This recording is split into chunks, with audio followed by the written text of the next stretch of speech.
In this Rise of the Ronin review, we're going to be taking a deep dive into the latest Team Ninja original title, which has been in development for a staggering 9 years. With Rise of the Ronin, the studio stepped beyond their usual boundaries to create an open world ARPG featuring detailed character interactions, a first for Team Ninja. Have they stuck the landing in this ambitious project and kept up with their high standards of gameplay? Let's find out in our review.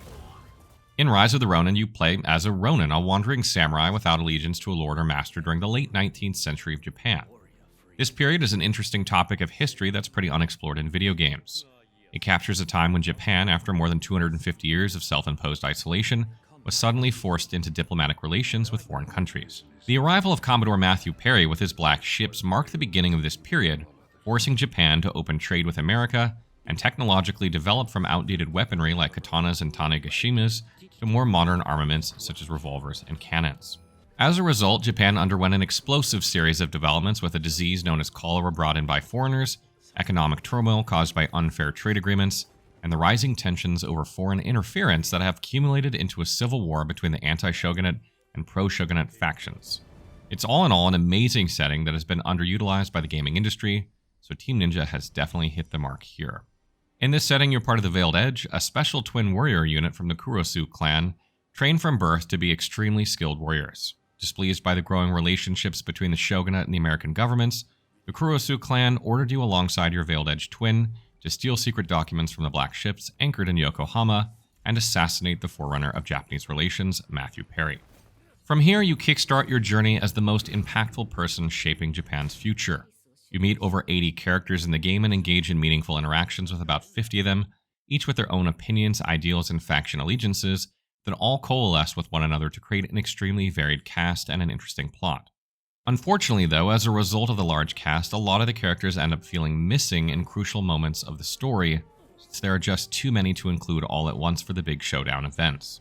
That being said, the narrative and the script of Rise of the Ronin are still very well thought out. There was always so much going on that it almost felt like you were inside a TV show, watching characters bash heads and drink beer. Yet, instead of being an audience, you actively carved the story through significant choices that genuinely made me pause and think for quite a while. I never found myself skipping dialogue and actually asked the optional questions during the main quest dialogue because I was actually engaged with the politics and drama that the game presented. However, the story isn't without its flaws. There were times when it seemed like I was pulled along with the story and a specific faction until later on in the game. It was also odd when characters from rival factions seemed indifferent when you sided with their opponents, still treating you as a friend and giving their full trust. Additionally, the option to pick a side was not exactly compelling, mainly because there wasn't enough opportunity to become acquainted with characters outside of the anti-shogunate.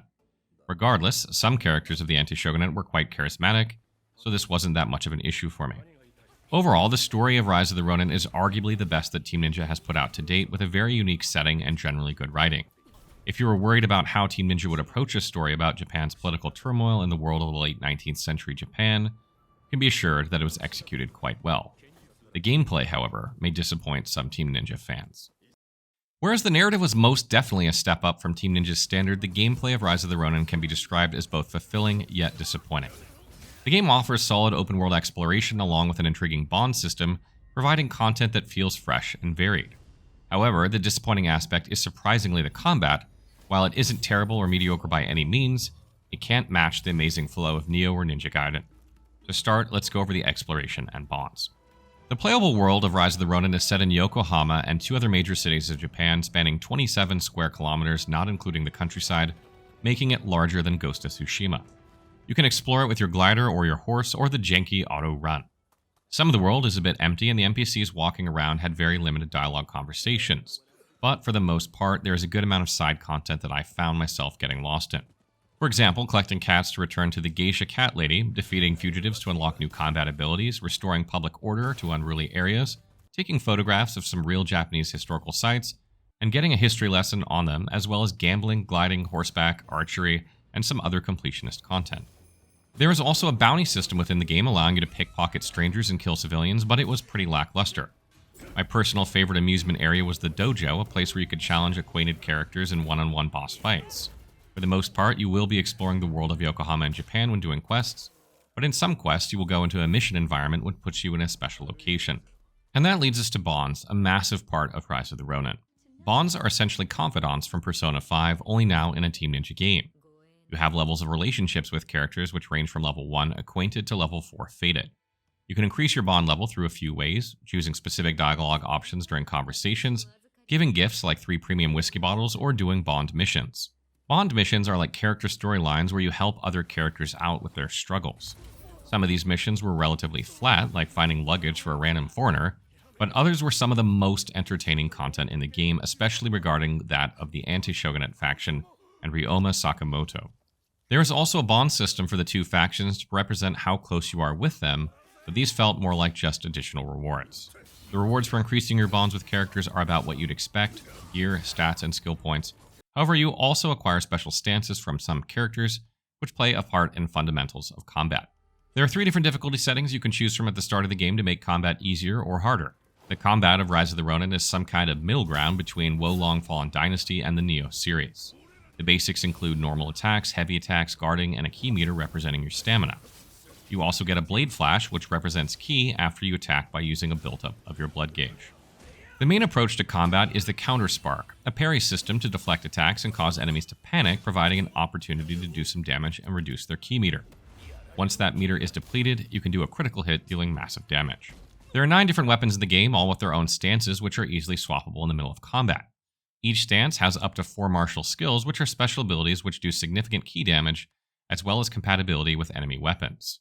When your equipped stance is effective against the enemy, you'll deal more ki damage on counter sparks, forcing you to switch up stances and your weapon often in order to deal the most possible damage. The combat system itself is good on paper, but in its execution, it stumbles. Martial skills feel very out of place most of the time, as enemies often ignore your attacks and are not staggered easily, even when panicked. The counter spark system is also great on paper, and something that I myself am usually comfortable with as a Sekiro veteran who completed the gauntlet. However, I never really got the flow of combat in Rise of the Ronin because of the significant variety of movesets from every single enemy, and the extremely punishing nature of the counter spark. Missing a single counter spark during an enemy attack string will kill your rhythm, and it feels like the skill floor has been considerably raised from Nioh 2. The 1v1 dojo fights are where I could find the best rhythm by fighting against bosses and learning their attack patterns, making it the most fun example of combat in the game for me. Most of the time, I found myself opting for the stealth option in the game because of how much HP every enemy had, and the irresistible insta-kill from ranged weapons and assassinations, which were just too good. A new feature of combat in Rise of the Ronin is the character switching. Team Ninja has done an exceptionally good job here with character switching, making it feel fluid and natural. You can often confuse bosses into attacking the AI if you're fast enough with the character swaps, giving you a lot of openings to execute martial skills. If you're in a pinch stuck in a corner against mobs of enemies, you can just swap characters and let the AI deal with the annoying situation while you thin out mobs with another character. It's a system that always makes it feel like you're winning if used correctly, and as a plus, it also feels great fighting alongside characters that you genuinely like. For example, I loved playing with Yasusuke Sawamura, as he was literally a living Ninja Gaiden reference. Even his main stance is a dead giveaway, the Hawabasa Ryu, a shinobi style allowing you to Izuna drop panicked enemies. In terms of enemy variety, as you probably expected, it's not that great in terms of design. Since Nioh incorporated fantasy with yokai, there were a multitude of different creepy demons that you could fight, but in this game, it's all humans and animals. That being said, as aforementioned, it feels like every enemy has a unique moveset, so it won't feel like fighting the same human over and over again. I wasn't able to get into a multiplayer session with the early copy, but I did see many characters made by players wandering the map from time to time. Co-op is only available in missions where you can create a lobby and wait for someone to join. You can also make a singular slot invite only while the other one is public, so you can fill in that extra slot if you only have one other person to play with you. If Team Ninja has not changed much since Nioh 2, you can expect stable connection and a good experience here. The RPG aspect of the game is overwhelming at first, but easy to understand. You get 2 weapon slots, 2 range slots, 4 armor slots, and up to 4 accessory slots. Every equipable item you pick up has secondary stats like increased critical hit damage or reduced ki consumption, and some rare pieces have set bonuses that give special effects. Just like Nioh, there are weapon proficiency bonuses, and you can upgrade equipment, transfer secondary stats, and sell or disassemble equipment. I did not find myself ever upgrading equipment or transferring stats, as it was expensive and didn't seem to make a huge difference, only improving equipment level by 1. However, there is an endgame mode which ramps up the difficulty of the existing world and missions significantly in exchange for unique rewards, so it may be more relevant in that context. More often than not, I was blowing all my cash on Western cigars and imported beer to give to my bonds, rather than improving my gear. Besides gear, there is also a skill tree and stat system. When you defeat enemies and complete missions, you gain XP, which increases your character level, giving you a skill point, extra HP, attack, and defense. You can also earn karma from defeating enemies, which gives a skill point once it's maxed out, and you rest at a banner. It can also give rare skill points to learn special skills once you increase your karma level. Karma is the only Souls-like thing about the game, and being defeated will initiate a vendetta against the enemy that defeated you. If you kill them, you get it back, otherwise you lose it all. Skill points and rare skill points can be acquired from these two systems, but also from the open world exploration, bonds, and items. You can use them in the skill tree for a pretty wide range of skills under the categories Strength, Dexterity, Charm, and Intellect. Some of these skills could include pickpocketing, speech crafting, grappling rope upgrades, handgun finishers, and many others. The variety was great, and if you didn't like a specific ranged weapon or playstyle, you could just save your skill points for something that would be better suited. I don't think you can really make a build from the skill tree though, since you get around 70% of the skills by the end of the game, but regardless, it did feel like meaningful progression. There are a few bugs within the game that can be annoying, but none of them are game-breaking.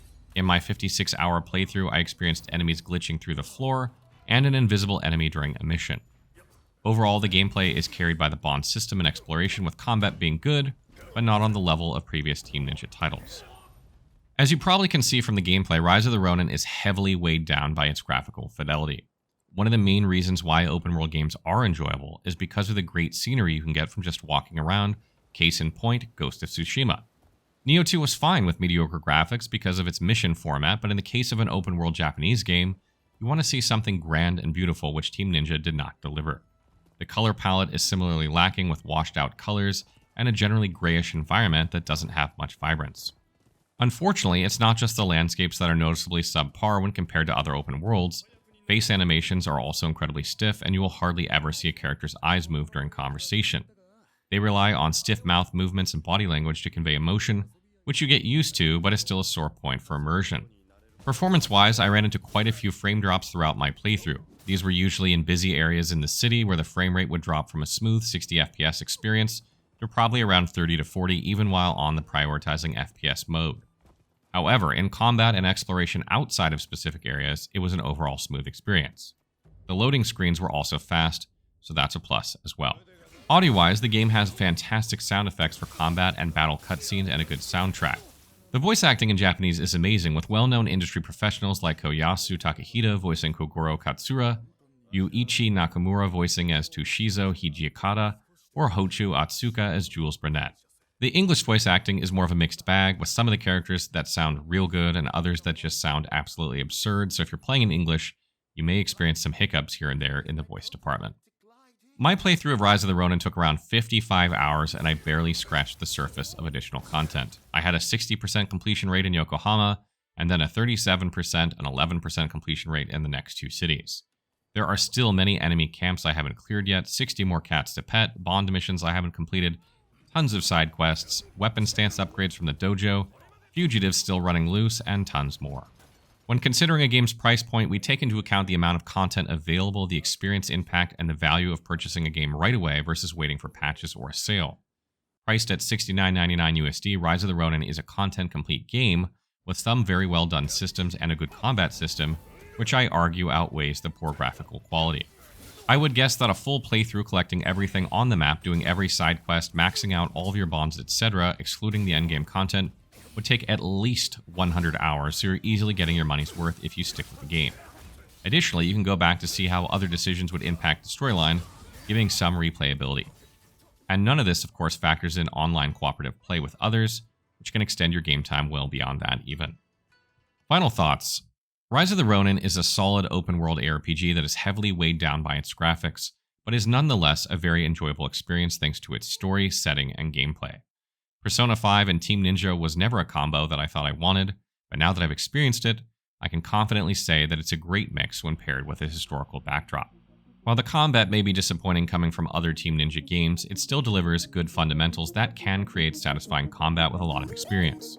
By adding the wealth of content available on top of that with good storytelling, Rise of the Ronin is comfortably worth a buy, still managing to stand as a great game in 2024.